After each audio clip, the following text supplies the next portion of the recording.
Fidèles téléspectateurs, bonjour, bienvenue sur le plateau de Mag Emploi, votre émission dédiée exclusivement à l'emploi au Mali.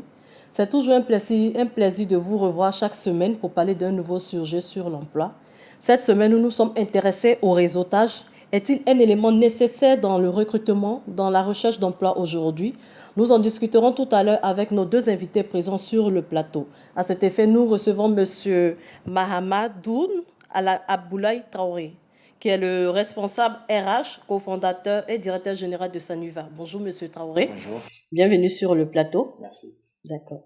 Nous recevons également Monsieur Labas Fofana, qui est un candidat à la recherche d'emploi, qui est diplômé d'une licence en gestion des ressources humaines. Bonjour, Monsieur Fofana. Bonjour. Bienvenue sur le plateau de Mag Emploi. Beaucoup. D'accord. Donc, sans plus tarder, nous passons à la discussion avec notre invité. Donc, Monsieur Traoré, bonjour encore. Bonjour. Voilà, c'est un plaisir de vous recevoir sur le plateau de Mag Emploi. D'accord. Est-ce que vous pouvez nous dire un peu qui est Monsieur Traoré? Alors, merci pour l'invitation. Très rapidement, moi je suis Mahamadoun Abdoulaye Traoré. Je suis cofondateur et directeur général de l'entreprise Sanuva, qui est une entreprise de recyclage des déchets. En termes de parcours, j'ai étudié l'environnement et l'économie.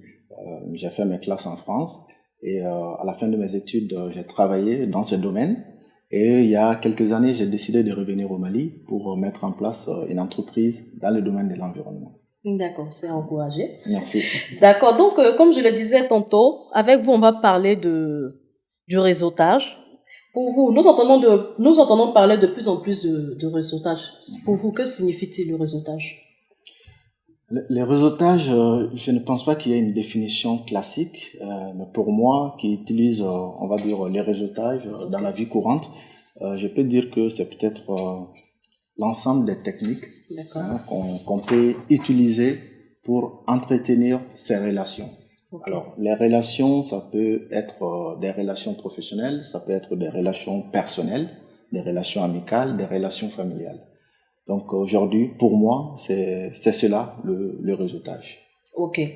Pourquoi est-ce qu'il est important aujourd'hui de réseauter, surtout pour les candidats qui cherchent un emploi? Alors, pour un candidat, je dirais, je peux même aller au-delà d'un candidat, c'est faire le réseautage, c'est important à plusieurs titres.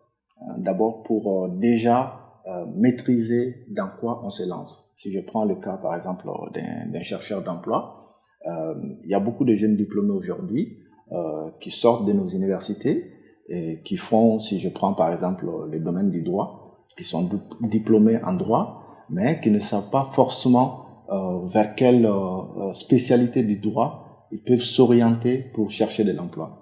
Par exemple, un diplômé en droit des affaires, il peut peut-être se dire qu'il peut trouver de l'emploi un peu partout, mais alors il est peut-être mieux pour lui d'orienter ses recherches vers, par exemple, les entreprises privées qui ont besoin d'avocats d'affaires, qui ont besoin de juristes dans leur administration. Donc, le réseautage peut être important à ce niveau, dès la fin des études, ou même pendant que l'étudiant est en cours d'études, de prendre contact avec soit des avocats qui sont dans ce domaine, ou soit des juristes qui sont dans ce domaine-là, pour déjà maîtriser dans quoi il veut se lancer un peu plus tard. Donc, le réseautage est important à ce niveau. Il est important aussi à la fin des études, par exemple, quand on commence la recherche d'emploi ou lorsque on a besoin d'être recruté pour avoir un emploi. Et donc, à ce niveau aussi, on sait qu'aujourd'hui, la plupart des emplois s'obtiennent, entre guillemets, de bouche à oreille, des réseaux, de famille en famille, ou dans un environnement, en tout cas, fermé, où les gens collaborent et où les gens discutent. Donc, le réseautage est important à ce niveau-là aussi, d'avoir déjà un premier pas, d'avoir déjà un premier carnet d'adresses qui vous permettra par la suite d'être soit embauché ou soit en tout cas avoir un premier emploi. D'accord, ok, je vais rebondir sur ce que vous avez dit tout à l'heure. Vous avez parlé de réseautage entre familles, entre connaissances, amis et tout. Il y a aussi des candidats qui disent qu'il y a les sociétés qui préfèrent recruter leurs connaissances. Pour vous, est-ce que c'est une autre forme de réseautage? Alors, ça se base toujours sur le réseautage. J'ai envie de dire, si je l'applique au recrutement, on recrute mieux quelqu'un qu'on connaît déjà, plutôt que quelqu'un qui envoie son CV et qu'on découvre les jours même du recrutement. Mais pourtant, Donc, cette personne peut avoir des compétences. Hein. la personne peut avoir des... Oui, même des compétences un peu plus élevées, même peut-être que la personne que vous connaissez. Absolument. Oui. Alors, je pense que on peut faire peut-être une petite nuance à ce niveau, parce que l'importance même du réseautage pour un candidat, c'est déjà de passer d'abord la première phase de sélection. Donc déjà qu'on reçoive les CV et que les CV soient déjà étudiés. Et donc, si vous passez par les réseautages, peut-être que vous avez beaucoup plus de chances parce que vous êtes connu, vous êtes reconnu même pour ce que vous faites. Donc, ça peut être important à ce niveau et ça peut être un facteur aussi de différenciation. Maintenant, pour quelqu'un qui candidate malgré les compétences, je ne connais pas les statistiques exactes, mais aujourd'hui, les recruteurs ont très peu de temps pour analyser les centaines, voire des milliers de CV qu'ils reçoivent. Et donc, si déjà il y a un premier contact qui se fait, soit à travers un cocktail, soit à travers, en tout cas, peu importe les canaux de réseautage nécessaires, ça peut facilement permettre, en tout cas, de se démarquer des autres CV reçus. D'accord. Ok, donc pour vous, comment est-ce qu'un candidat doit construire son réseau professionnel? Alors, comment un candidat doit construire son réseau professionnel? J'ai envie de dire, depuis quand le candidat doit commencer à construire son réseau professionnel. Et j'ai même envie de dire, peut-être au-delà même du réseau professionnel, parce que la plupart du temps, ce sont des réseaux personnels qui deviennent des réseaux professionnels. Et donc, pour un candidat, je dirais peut-être même depuis l'enfance. Parce qu'aujourd'hui, quand on regarde les réseaux, en général, ce sont vos anciens camarades de classe, ce sont vos amis d'enfance qui, peut-être aujourd'hui, sont dans telle ou telle entreprise, et ce sont ces personnes-là qui constituent votre premier niveau de réseau. Et donc, j'ai envie de dire à un candidat qui veut construire son réseau, peut-être de revenir, si ce n'est pas déjà fait, de revenir déjà depuis l'enfance pour voir parmi ses amis d'enfance qui travaillent dans telle ou telle structure, pour déjà commencer à rebâtir ses réseaux d'enfance.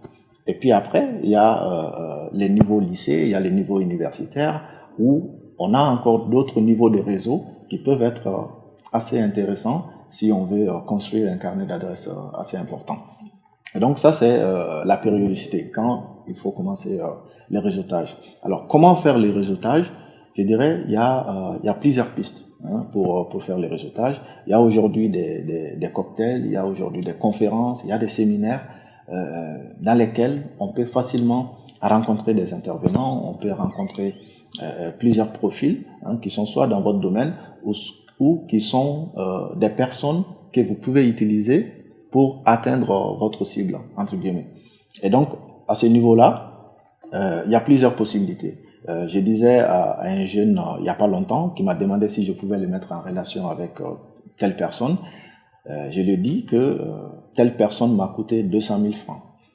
Et donc, ça l'a fait rigoler. Et quand je lui ai expliqué le processus, il a bien compris.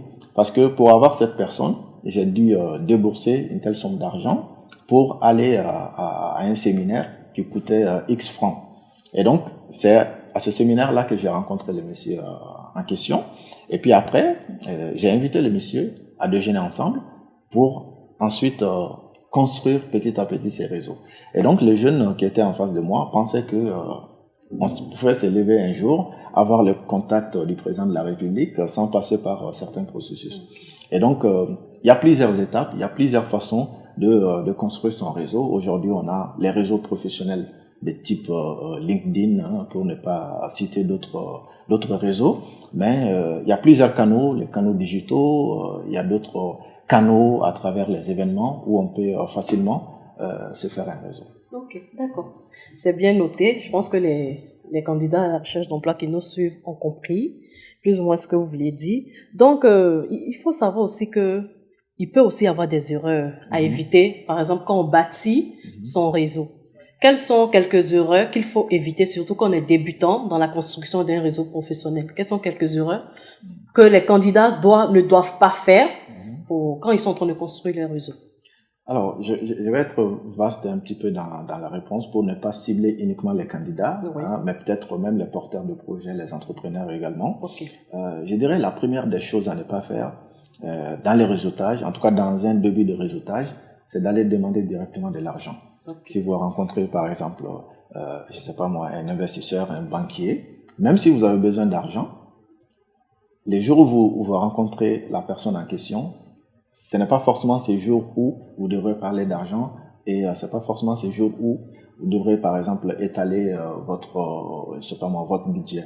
Et si vous êtes chercheur d'emploi, les jours où vous allez rencontrer votre cible entre guillemets dans les réseautages, c'est pas forcément ces jours où il faut lui parler d'emploi.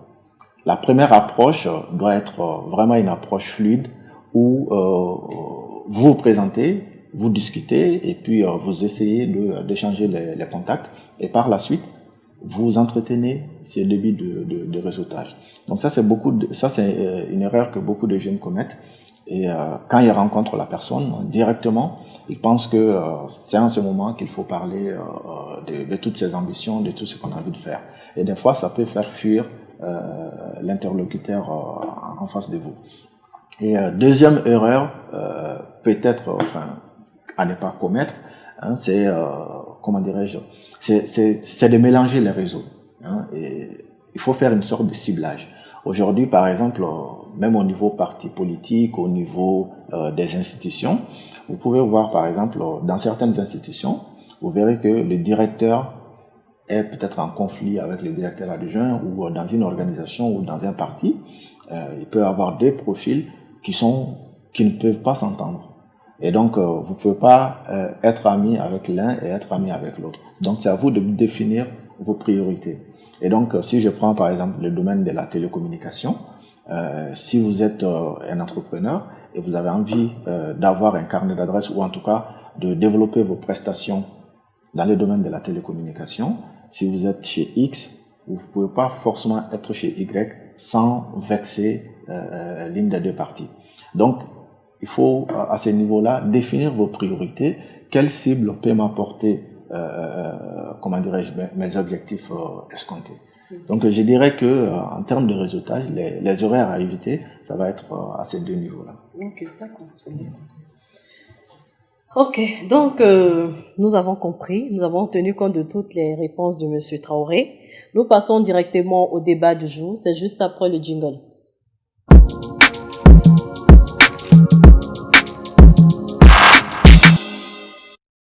Ok, Monsieur Fofana, on vient maintenant à vous. Vous êtes un candidat à la recherche d'emploi, vous êtes diplômé d'une quoi? D'une licence en gestion des ressources humaines, d'accord, pardon. Ok, donc ça fait combien d'années vous êtes en recherche d'emploi? Bon, ça fait 3 ans comme ça que je suis à la recherche d'emploi. D'accord. Oui. Est-ce que vous avez un réseau professionnel? Oui, j'ai un réseau professionnel. Comment l'avez-vous construit, ce réseau? Bon, il y a un ami qui m'a orienté vers LinkedIn, par exemple. Okay. Je me suis inscrit sur LinkedIn. Donc, sur ça, je rencontre beaucoup de personnalités. D'accord. Sur des employeurs et autres. Donc, je partage leur opinion. Et aussi, sur le Malibara aussi, je suis inscrit sur le site Malibara aussi. D'accord. Donc, où je reçois régulièrement les notifications des offres d'emploi qui correspondent un peu à ma formation. D'accord. Est-ce que vous savez qu'aujourd'hui, le réseautage est très important dans la recherche d'emploi? Oui, le réseautage est très important dans la recherche d'emploi. D'accord. Comment vous utilisez votre réseau? Comme vous avez dit tout à l'heure que vous avez un réseau, comment est-ce que vous utilisez ce réseau-là pour trouver votre emploi?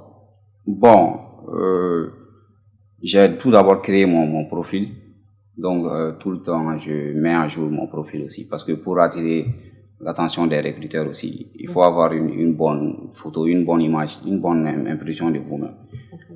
Donc, aussi, bon, généralement, j'utilise ces deux-là. Ok, mais est-ce que vous arrivez à échanger avec, par exemple, les personnes avec qui vous êtes dans le même réseau? Est-ce que vous créez, par exemple, des discussions avec ces personnes-là? Oui, souvent. Okay. Souvent, je demande leur avis, voilà, sur comment bien faire des recherches d'emploi. Souvent, je leur demande, voilà, de m'accompagner un peu, quoi, parce que comme nous, on est des étudiants, okay. Voilà, donc Souvent, je demande des conseils sur des gens qui sont déjà dans le domaine, quoi. Ok, monsieur Traoré. Vous avez écouté avec moi ce que monsieur Fofana vient de dire. Que pensez-vous déjà de sa stratégie de développement de son réseau? Que pensez-vous de la stratégie qu'il utilise pour développer son réseau? Alors, déjà, je pense que M. Fofana est à féliciter par rapport à bon nombre de jeunes que j'ai rencontrés. Et aujourd'hui, si vous êtes étudiant ou si vous êtes, comment dirais-je, diplômé et que vous êtes à la recherche d'emploi, si vous êtes sur LinkedIn, à mon avis, vous avez fait 40% de ce que vous devez faire en termes de recherche d'emploi. Aujourd'hui, j'ai envie de dire, LinkedIn, c'est en quelque sorte, pour emprunter l'expression d'un ami, LinkedIn, c'est le bureau. Pour lui, il dit que Facebook, c'est la rue, et WhatsApp, c'est la chambre, et LinkedIn, c'est le bureau. Et récemment, je l'ai reçu chez moi pour une conférence, et l'expression m'a beaucoup marqué. Et comme il l'a dit, c'est le bureau. Et donc, si vous êtes déjà sur LinkedIn, vous êtes en contact potentiel avec tous les Mali, en quelque sorte, mais sur le plan professionnel. Et cela exige de vous aussi d'être un professionnel. Donc, ça veut dire que sur LinkedIn, les photos que vous avez peut-être sur d'autres réseaux sociaux qui sont la rue et la chambre ne doivent pas être les mêmes photos que vous avez sur LinkedIn, par exemple. Donc, il y a une question d'apparence qui se pose à ce niveau-là en termes de professionnalisme. Au-delà de ça aussi, en termes de contenu, vous ne pouvez pas créer un profil sur LinkedIn et rester transparent ou rester invisible. Donc, à ce niveau-là, vous devez forcément avoir du contenu. Les premiers éléments de contenu que vous pouvez avoir, ça va être déjà de remplir votre parcours, ce que vous avez fait comme parcours académique, ce que vous avez fait comme vie associative, si c'est le cas, et d'autres aspects, en tout cas, qui remplissent un petit peu votre profil. Et donc déjà, ça vous met en position de visibilité, en quelque sorte. Maintenant, au-delà de ces éléments de visibilité, il vous faut aussi attirer, en quelque sorte, les recruteurs, parce que c'est vous qui avez besoin d'être recruté. Et donc, c'est à vous de mettre en place quelques stratégies pour donner un petit exemple. Si vous êtes dans le domaine de l'économie, par exemple, vous pouvez aller regarder, vous tapez sur Google et vous cherchez, par exemple, les taux de l'inflation dans la sous-région ou les taux de l'inflation au Mali, par exemple. Vous avez un article, vous le prenez, vous le partagez. Et si vous le partagez sur LinkedIn, les gens qui s'intéressent à l'économie, dans votre réseau, ils verront ça et ça ne peut pas passer inaperçu. Donc, il faut forcément un profil professionnel, encore une fois, du contenu qui va attirer en quelque sorte de potentiels recruteurs. Ok, d'accord. Monsieur Fofana, est-ce que vous avez des questions pour Monsieur Traoré? Oui, j'ai une question pour M. Traoré. Allez-y. Selon vous, quelles sont les démarches à suivre pour mener à bien son réseautage? Alors, je pense qu'on l'a dit de façon désordonnée, c'était pas très précis, mais les démarches à effectuer, je pense que c'est à plusieurs niveaux. Ça dépend de votre profil, ça dépend de ce que vous cherchez. Si j'ai bien compris, vous êtes à la recherche d'emploi aujourd'hui et potentiellement vous venez de finir vos études. Et donc, si c'est le cas, comme je le disais, regardez déjà autour de vous qui fait quoi. Ça peut être dans la rue, ça peut être dans la famille, ça peut être au niveau de l'école, vos anciens camarades de classe qui ont déjà commencé à travailler.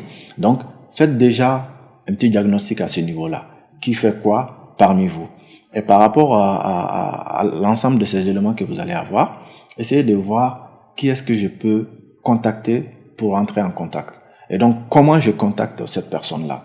Si, par exemple, j'ai un ami X ou un ancien camarade de classe X qui travaille dans une société X en tant que, je sais pas moi, stagiaire, ou qui travaille, qui vient de commencer à travailler en tant que responsable ou en tant que salarié quelconque.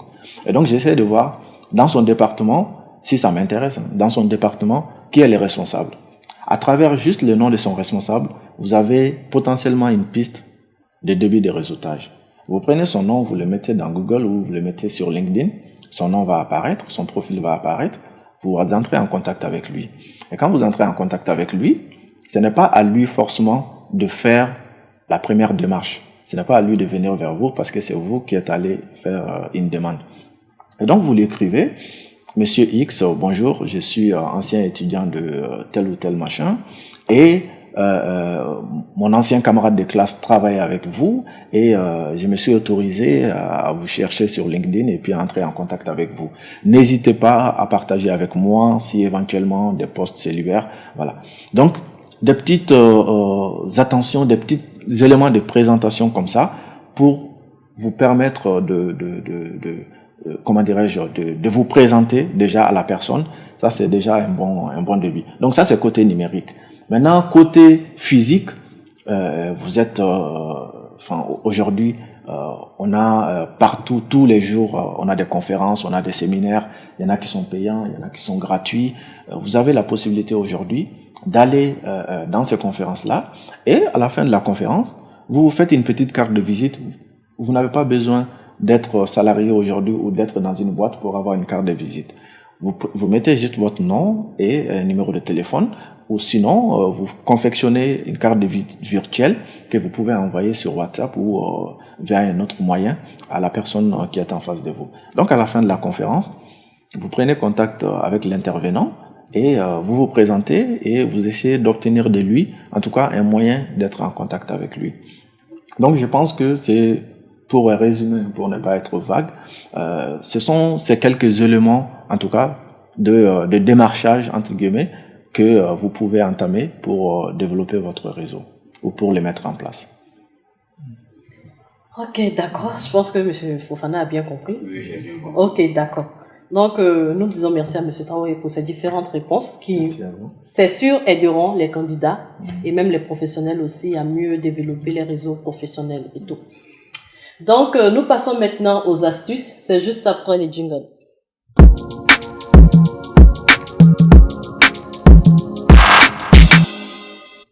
Ok, donc aujourd'hui, comme astuce, c'est comment optimiser ses recherches sur un site d'emploi. Donc, il faut savoir que aujourd'hui, les sites d'emploi donnent la possibilité à tous les chercheurs d'emploi déjà de s'inscrire afin de pouvoir recevoir les notifications qui concernent leur domaine de compétences, leur domaine de formation. Donc, c'est le cas pour Mali Bara, je vous informe. Voilà. Donc, déjà, la première action, c'est de visiter régulièrement visiter régulièrement les sites de recherche d'emploi. Déjà, après l'étape d'inscription, il faut maintenant visiter régulièrement les sites d'emploi parce que on a remarqué que il y a certains candidats qui s'inscrivent, mais ça dit après le suivi derrière, ils ne le font plus. Donc, il est important de visiter régulièrement pour ne pas rater les occasions d'offres d'emploi qui peuvent se présenter à vous. Ensuite, déposer et faire la mise à jour de votre CV, comme je le disais. Quand vous vous inscrivez, vous avez l'option de déposer votre CV et d'autres documents qui peuvent accompagner votre CV, comme lettre de motivation et vos diplômes. Et quand vous déposez votre CV, si vous avez par exemple fait un stage ou bien vous avez eu un premier emploi quelque part, il faut actualiser votre CV régulièrement. D'autres personnes mettent leur CV, c'est-à-dire quand ils ont mis leur CV l'année depuis 2000 là, jusqu'en 2022, le CV n'est pas actualisé. C'est le même CV qui est sur le site. Donc, il faut actualiser le CV à chaque fois que vous avez de nouvelles choses, que vous avez fait un stage, un emploi, mais peut-être même des formations professionnelles que vous avez fait. Il faut actualiser votre CV. C'est très important. Ensuite, délimiter vos recherches. Il y a certaines personnes c'est-à-dire qu'ils ne sont pas organisés dans leur recherche d'emploi. C'est-à-dire, j'ai vu une offre d'emploi ici, je pars, j'ai vu tant, je pars, ou bien ça ne correspond même pas à mon profil, je postule. Il faut cibler les offres d'emploi qui correspondent à votre profil. Ça ne sert à rien de dire, bon, je vais postuler, on ne sait jamais, Dieu va m'aider. Non. Les employeurs, ils cherchent les personnes qu'il leur faut. C'est-à-dire, ils cherchent le profil qu'il faut pour leur entreprise. Donc, si vous n'avez pas ce profil, vous savez que ça n'a rien à voir avec votre domaine d'expertise, c'est pas la peine de postuler. Cherchez plutôt les offres d'emploi qui correspondent au profil, à votre profil. Vous aurez plus de chances là, en postulant à ces différentes offres d'emploi. Ensuite, s'assurer que le poste correspond à votre profil, comme je viens de le dire, et recevoir les notifications d'offres d'emploi correspondant à votre profil. C'est-à-dire, quand vous vous inscrivez, si vous cochez sur la partie recevoir les notifications, vous allez recevoir toutes les notifications par SMS et par email. Donc, toutes ces actions sont possibles sur le site Mali Bara. Vous pouvez faire un tour et voir pour pouvoir aussi vous inscrire sur le site et recevoir toutes les notifications qui correspondent à vos profils. Voilà, c'était aujourd'hui quelques astuces que nous voulons vous donner pour vous donner plus de chances dans votre recherche d'emploi. Donc, chers invités, nous sommes à la fin de l'émission. C'est vrai qu'on peut dire que ça a été rapide. Voilà, mais je pense que nous sommes allés à l'essentiel, ce dont les personnes, les candidats et les professionnels avaient besoin pour développer leur réseau et savoir aussi l'importance du réseautage aujourd'hui. Voilà, donc je vais remercier nos différents invités. Merci Monsieur Traoré, merci d'être venu à cette émission, d'avoir porté aussi votre, comment je vais dire, votre grain de sel à la recherche pour aider les candidats en quête d'emploi. Merci pour vos différentes réponses et vos différents conseils. Merci. On espère vous revoir sur le plateau de Mag Emploi pour une autre émission. Merci. Merci. Merci pour la... D'accord. Merci également à Monsieur Fofana Lassana qui s'est déplacé. Voilà. Et c'est la base, c'est ça? Oui. Pardon. Qui s'est déplacé pour cette émission. Merci pour votre contribution aussi. C'est moi qui vous remercie. Voilà, d'avoir partagé aussi votre expérience de candidat avec tous les téléspectateurs de Mag Emploi. Merci à vous. Merci à vous aussi. Voilà. Donc, merci aussi à nos téléspectateurs, nos fidèles téléspectateurs. Chaque mercredi, vous êtes toujours avec nous, vous nous suivez à partir de 20h. Nous vous rappelons que l'émission a été préparée et présentée par Mali Bara, le site par excellence de recherche d'emploi au Mali. Nous nous retrouverons la semaine prochaine sur Joliba TV News. D'ici là, portez-vous bien.